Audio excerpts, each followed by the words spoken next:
Immigration Building. Good morning everyone! Welcome to Madam Church Channel at samahan niyo pa ako at maghahatid tayo ng kung saan ang bagong immigration building. Let's go!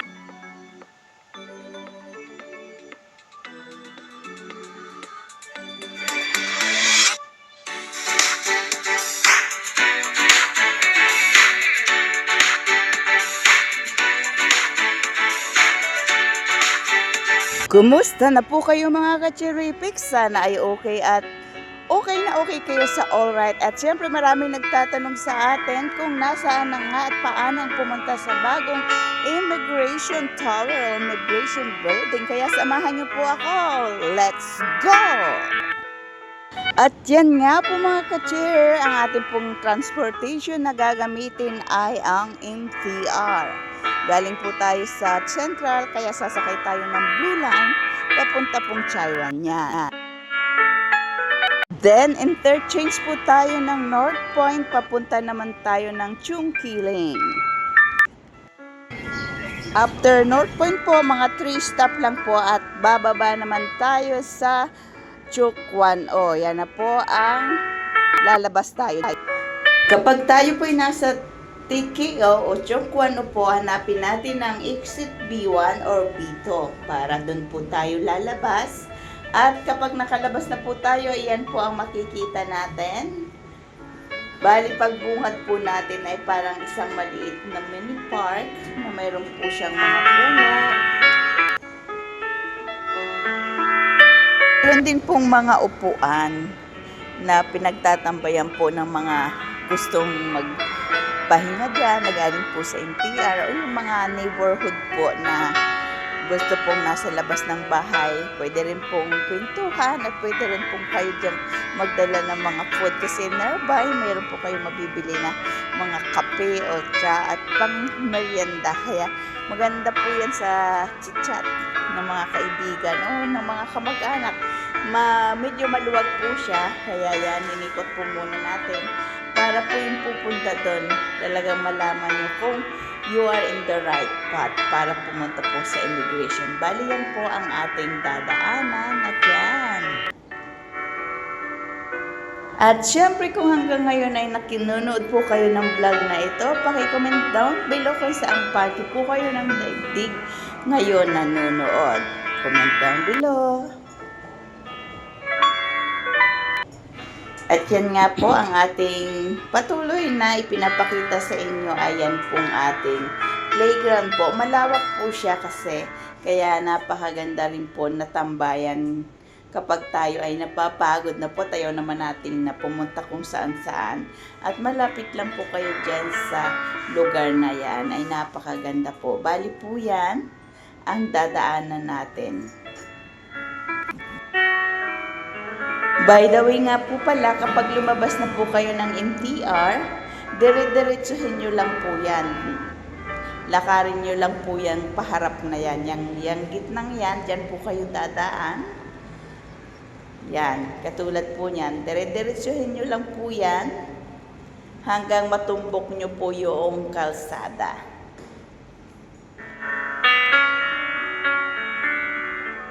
Yan, patuloy pa rin po tayong naglalakad dyan. At medyo mahaba-haba talaga ng lalakarin natin. Ito naman, siguro mga 1 minute o 2 minutes o 3 minutes yung park na yan.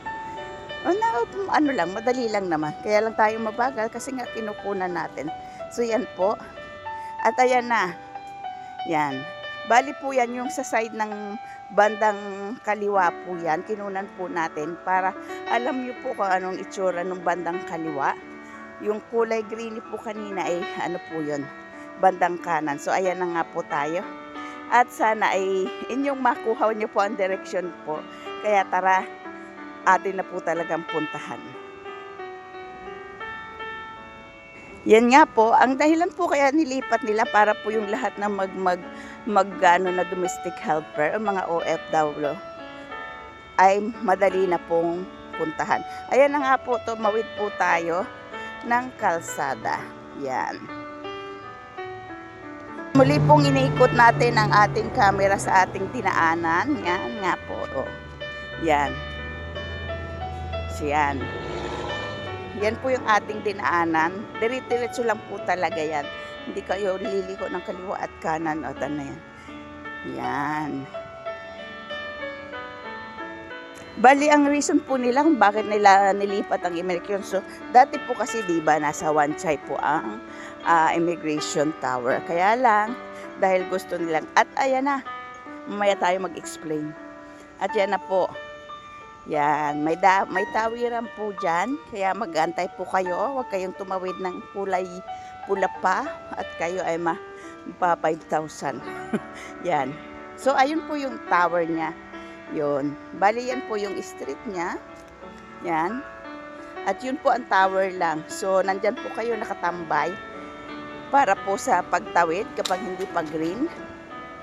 Katulad niyan, maraming tao ang nag-aantay na mag-green ang traffic light. At dito po, mahigpit po dito ang batas sa pagtawid po. Kaya ingat-ingat po tayo. Sayang naman yung ating pinaghirapan na sweldo. At ayan nga po, sa taas po, ayan po ang makikita natin habang nag-aantay tayo ng traffic light. Yan. Manangka-naka lang naman ang sasakyan. Kaya lang talagang ang mga tao dito sumusunod sa mga trapiko, sa batas trapiko. Kaya waiting, medyo matagal kasi walang pumindot noong may pindutan kasi doon may ipipress ka doon para madaling ibig sabihin na may mga nag-aantay na tatawid. So ayan na nga po, tumatawid na tayo. At yan. So kapag pagkatawid natin, magle-left side tayo. Left side. At may makikita tayong tawiran uli. Siyempre, pag hindi green, antay uli tayo. So, yan. Yan po yan. Tatawid po tayo dyan. Sa tawiran na yan. Yun. At makikita niyo po yung sign na yun. Yan. Bali, yan na yung pagtawid po natin. Yan. At ayun po yung building na yun, no. Yan. At talagang antagal ng ng traffic light. Yan. Yun po ang building ng Immigration Tower. So pagtawid natin ng another kalsada, yung pinaka main road, ayan na po yung tower, yung Immigration Tower. Napakalaki po yan. At yan lang po talaga ang tower. At makikita naman nyo po yung sign ng Immigration Tower. Ayan po. Yan. Kaya hindi po kayo maliligaw. Napakadali lang po hanapin ng Immigration Tower. Kaya doon sa mga nagtatanong, ayan po yung tatawaran nyo. Medyo malapad-lapad po yan. Kaya bibilisan po natin. O mga ka-chair, kung kayo po ay patuloy pa rin nanonood ng ating vlog ngayon, paki-comment down below po kung ano nyo po ang inyong nais pang malaman sa susunod nating mga pagbablog. At syempre, paki-share na rin po natin, lalo na sa ating mga OFW, lalo na dito sa Hong Kong, sa mga nakakapanood na may pamilyang abroad po, lalo na dito sa Hong Kong. Click down below po. Yan po ang makikita natin kapag tayo ay lumabas ng ating MTR. Dito po yan sa Chong Kwan O, kung saan po inilipat ang bagong building ng Immigration Tower. Bali dito po ang ginaganap ng pagpaprocess ng mga papers po para mas mapabilis, mapadali po ang atin pong pagpaprocess ng ating mga kontrata. Dito lang yan sa Immigration Tower sa TQO. At ito pa rin po ang inyong Madam Chair na sa inyo po ay nagbibigay ng mga impormasyon tungkol po sa mga pagbabago dito sa Hong Kong, lalo na sa mga OFW na narito sa Hong Kong. Kaya naman, patuloy niyo pong samahan ang inyong Madam Chair sa kanya pong journey sa pagbablog po dito para po maibahagi ang mga kaalaman natin dito po sa mga OFW dito sa Hong Kong. Kaya naman, ipakishare na rin po natin ang vlog na ito sa ating mga kababayan o mahal sa buhay na nasa ibang bansa, particularly dito po sa Hong Kong. Kaya yan, mag-aura po muna tayo dahil alam na po natin kung paano pong pumunta dito sa bagong location ng Immigration Tower. Madali lang naman po talagang puntahan, lalo na po kung tayo ay magmamasid, magbabasa at makikita niyo po yung mga palatandaan para po mas madali nating makita yan papunta po dito sa Immigration Tower.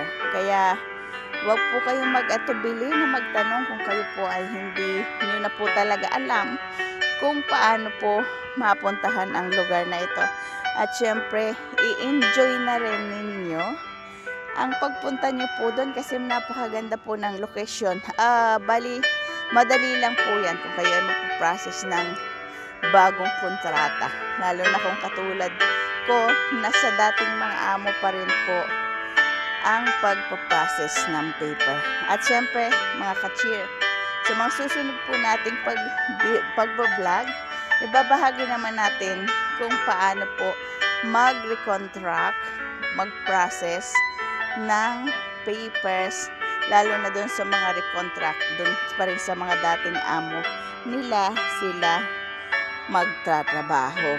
At siyempre, kukunin ko na rin po pagkakataong ito na pasalamatan po ang lahat po na nagtatanong sa akin ng mga bagong info about the ano po ng mga domestic helper dito sa Hong Kong. Pasensya na po kayo kung minsan hindi ko po nasasagot, kaya binabahagi ko po sa ganitong pagkakataon sa pagbablog ko po para balikan na lang po ng mga na mga gusto pa pong makaalam kung paano. Isa po ito sa maraming nagtanong sa atin kung paano pong pumunta sa bagong Immigration Tower natin. At siyempre, enjoy nyo rin ang escalator dyan at marami tayong sasakyan. At yan, dumating na nga tayo sa huling bahagi ng ating vlog at maraming salamat po sa inyong panonood at sana inyong nagustuhan at huwag pong kalimutan na i-click ang button dyan sa baba, mag-subscribe na po kayo at hit the notification bell para po lagi kayong updated sa Madam Chair channel. At huwag rin po niyong kalimutang mag-like or heart. Maraming salamat!